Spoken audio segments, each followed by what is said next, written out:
د لوی رب تعالی په سپېڅلي نامه شروع کوم. د پروګرام لیکنې بنسټونو 12م لیکچر درس ته تاسو ټولو ته ښه راغلاست وایم. راځو په دې لیکچر کې په دې هکله باندې خبرې کوو چې څه ډول کولی شو داسې یو پروګرام جوړ کړو د همدې پرنټیف او سکنیف فنکشنو په استفادې باندې چې کله یو حرف ورته ورکوو موږ ته د هغې حرف اسکیویلیو ښکاره کړي، او کله چې یو اسکیویلیو ورته ورکوو موږ ته د هغې اسکیویلیو ریلیټډ حرف ښکاره کړي. نو راځو لکه څنګه چې مخکې مې ویلي وو هر پروګرام باید په دې هش انکلود سټیریوټیج په دې باندې شروع شي، او دا هیډر فایل ده، دغه نه وروسته مین فنکشن ماسک ده او سټارټینګ او اینډینګ لیست دي. لیکو پرنټیف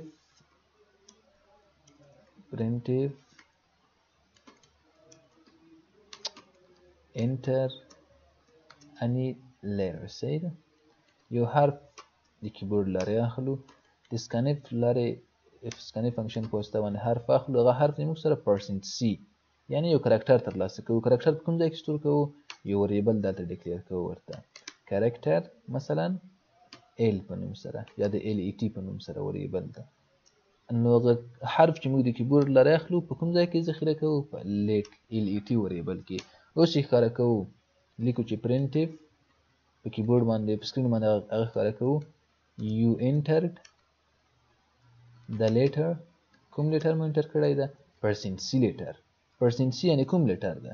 کوم لیټر چې په ال ټي وریبل کې دغه تاسو انټر کړی دی کیبورډ لارې. دا مسیج په سکرین باندې ښکاره شي، یعنی لومړی موږ ته دغه مسیج ښکاره شي چې انټر اني لیټر، نوي لاین ته به راشي، نوی لیټر به ورته ورکړو. هغه لیټر به په ال ټي وریبل کې سټور شي. د سکنیف فنکشن په واسطه باندې د کیبورډ لارې یو قیمت اخلو او په ال ټي وریبل کې ذخیره کوو. دغې نه وروسته څه کار کوو؟ پرنټیف فنکشن په واسطه باندې هماغه وریبل بیرته ښکاره کوو، هماغه حرف بیرته ښکاره کوو کوم چې په ال ټي وریبل کې ده. نو راځو پروګرام رن کوو، کمپایل کوو، په ډیسکټاپ باندې ذخیره کوو، نوم ورته ورکوو مثلا هر نوم چې اوسیږي تاسو خپله خوښه ده. اوس تاسو ګورئ کله مو چې پروګرام رن کړلو نو موږ ته په سکرین باندې ښکاره کیږي کمپایلیشن یو څه وخت نیسي. انټر اني لیټر مثلا ورته ورکوو A. you enter the letter A. بیرته موږ ته هماغه A حرف وښودو. که چیرې بل حرف ورته ورکوو مثلا ورته ورکوو T. you enter the letter T. د T حرف بیرته موږ ته ښکاره کړلو. اوس موږ غواړو چې دغه حرف مربوط اسکیویلیو ښکاره کړو. مخکې مې ویلو چې اسکیویلیو چې ده دا اصلا یو سټنډرډ قیمت ده د هر حرف لپاره، نو انټیجر قیمت ده. نو یو وریبل اخلو انټیجر لیټر اسکیویلیو، هر نوم تاسو ورته، زه دا نوم ورته ورکوم، مساوي کېږي په چی سره؟ په کرکټر ته تغییر که شی کرکټر ته تغییر که او بخه انټیجر ته تغییر که څه؟ ال ای ټي، یعنی د ال ای ټي قیمت راواخله انټیجر ته یې تغییر که. داسې هم لیکلی شو او داسې هم لیکلی شو چې صرف ال ای ټي ورته واچوو. اتومات خپله کمپایلر ال ای ټي تغییروي چی ته؟ انټیجر ته. دوه بېلابېل طریقې دا چې ولیکو چې انټیجر ته کانورټ که څه؟ ال ای ټي. ال ای ټي اصلا موږ سره اوس کوم ډول لرونکی ده؟ اصلا ال ای ټي اوس موږ سره د کرکټر ټایپ لرونکی ده. تاسو ګورئ ال ای ټي وریبل کرکټر ټایپ لري. نو موږ لیکو چې انټیجر ته تغییر که ال ای ټي، یعنی دغه انټیجر ویلیو راواخله، خپله یې هماغه اسکیویلیو ده، یا مستقیما ورته لیکو چې ال ای ټي. دواړه طریقې استفاده کولی شو. اوس په سکرین باندې بیرته څه ښکاره کوو؟ this letters اسکیویلیو is percent d. دې لیټر اسکیویلیو څه ده؟ percent d ده. percent d کومه ویلیو ورته اخلو؟ لیټر اسکیویلیو وریبل ورته اخلو. یعنی لیټر اسکیویلیو وریبل ته اصلا د ال ای ټي اسکیویلیو اساین شوې ده. ال ای ټي اصلا موږ څه حرف ده، دې هماغه اسکیویلیو د وریبل ته اساین شو. دا وریبل مو بیرته په سکرین باندې ښکاره کړلو. راځو اوس پروګرام رن کوو، مثلا لیټر ورته ورکوو x یا مثلا a چې موږ ته معلومه ده چې 15 شپېته اسکیویلیو یې. you enter the letter A. A لیټر تاسو انټر کړئ، ګورئ اتومات ښکاره شوي پسې this letters اسکیویلیو is 65. زه نه غواړم چې اتومات ښکاره شي، باید نوي لاین ته راشو. راځو دلته u/n ورته ورکوو او بیا هم پروګرام رن کوو. مثلا کوچنی a ورته ورکوو چې اسکیویلیو یې 97 ده.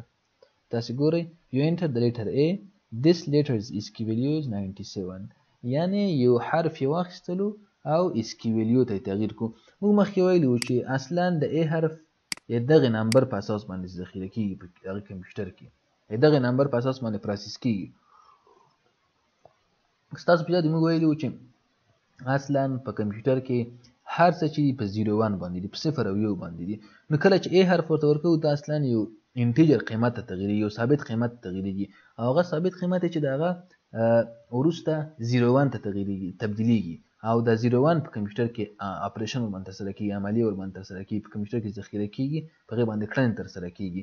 نو کله چې موږ لیکو چې احمد د A حرف یې لومړی 97 ته تبدیلیږي، 97 0 1 ته کنورټ کیږي باینري ته، دغې نه وروسته په هغې باندې اپریشن ترسره کیږي. اوس چې هر حرف موږ ورته ورکوو دې پروګرام ته، موږ ته د هغې اسکي ویلیو ښکاره کوي. مثلا که چېرته ورته ورکړو آی، د آی اسکي ویلیو څو ده؟ 105 ده.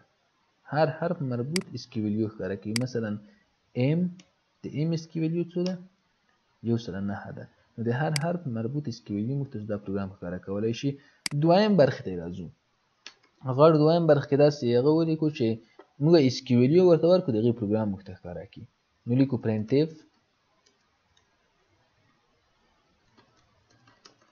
انټر د اسکي ویلیو، اسکي ویلیو و انټر کوي. صحیح ده؟ اسکي ویلیو اوس موږ ترلاسه کوو د کیبورډ له لارې، د سکنیف فنکشن په واسطه باندې اخلو، لیکو چې پرسنټ ډي، ځکه دا یو انټیجر قیمت ده، پرسنټ آی هم لیکلی شو. اډرس اف، دلته یو وریبل ورته اخلو، انټیجر اسکي ویلیو، دا نوم ورته ورکوو. صحیح ده؟ په همدغې وریبل کې دا قیمت هم ساتو، اسکي ویلیو.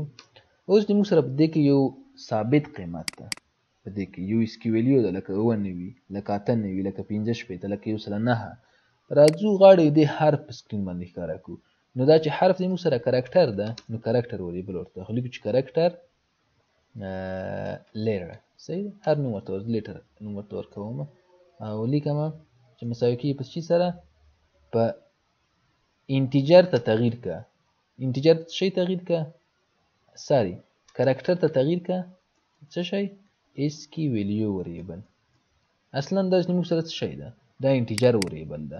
زه ورته وایم چې کرکټر ته یې تغییر که، هماغه راواخله کرکټر ته یې تغییر که او په دې لیټر کې ځای په ځای که، یا مستقیما ورته لیکم چې اسکي ویلیو، یعنې مستقیما یو کرکټر وریبل مساوي کوم په یو انټیجر وریبل سره، نو اتومات د همدغې انټیجر وریبل مربوط لیټر یا حرف راځي په دې کې سټور کېږي. مثلا زه د کیبورډ لاره ورکوم 65، نو په دغې وریبل کې 65 ذخیره کېږي. 65 مستقیما زه یو کرکټر ته اساین کوم، لیټر وریبل ته. په لیټر کې موږ سره د 65 ریلیټډ حرف ذخیره کېږي، لیټر به ذخیره کېږي. د 65 مربوط حرف مثلا څه شی ده؟ لویه ای ده، په لویو حروف باندې ای ده. نو راځو بېرته په سکرین باندې هماغه حرف ښکاره کوو، پرنټف the related letters %c. زه غواړم چې په سکرین باندې یو کرکټر ښکاره کړم. کوم کرکټر ښکاره کوو؟ د لیټر وریبل کې چې کوم کرکټر دغه ښکاره کوو. راځو انټر اني لیټر، مثلا A. صحیح ده؟ د A اسکي ویلیو څو ده؟ 65. دلته باید یو بل هغه هم ترلاسه کړو، وبښئ یو بل هغه هم باید ورکړو ورته، سکیپ سیکوینس، تر څو نوي لاین دلته ولاړ شو. مثلا ورته ورکوو A. You enter the letter A. The letter's اسکي ویلیو is 65. یعنې د A اسکي ویلیو څو ده؟ 65 ده. اوس که چېرې 65 ورته ورکړو، باید بېرته موږ ته شی ښکاره کړي، د دې حرف ښکاره کړي. The related letter is A، یعنې دې مربوط حرف څه ده؟ هغه A ده. په دواړو کې متفاوت هغه هم ورکولی شو، حروف او هغه. مثلا زه ورته وایم T، د T اسکي ویلیو څه ده؟ 4 اما دلته به لیکم چې مثلا د 99 یا مثلا 98. د 98 مربوط حرف کوم ده؟ ممکن B حرف اوسیږي. دا کوم حرف شو؟ B حرف شو. نو داسې پروګرام مو جوړ کړو چې چېرې حرف ورته ورکوي موږ ته د هغې حرف اسکي ویلیو ښیي، که چېرته اسکي ویلیو ورته ورکوو موږ ته د هغې اسکي ویلیو مربوط حرف ښکاره کوي. دا موږ د شي په مرسته باندې وکولو دا کار، د پرنټف او سکنیف فنکشن په مرسته باندې وکولو. نور مې کوم بل کانسپټ نه درکې استفاده کړی، صرف پرنټف او سکنیف فنکشن دي. د دې په مرسته مو د کیبورډ لارې قیمتونه واخیستل او په سکرین باندې مو قیمتونه بیرته ښکاره کړل. نو دا و د لیکچر درس. نور ښه وخت ولرئ. السلام علیکم.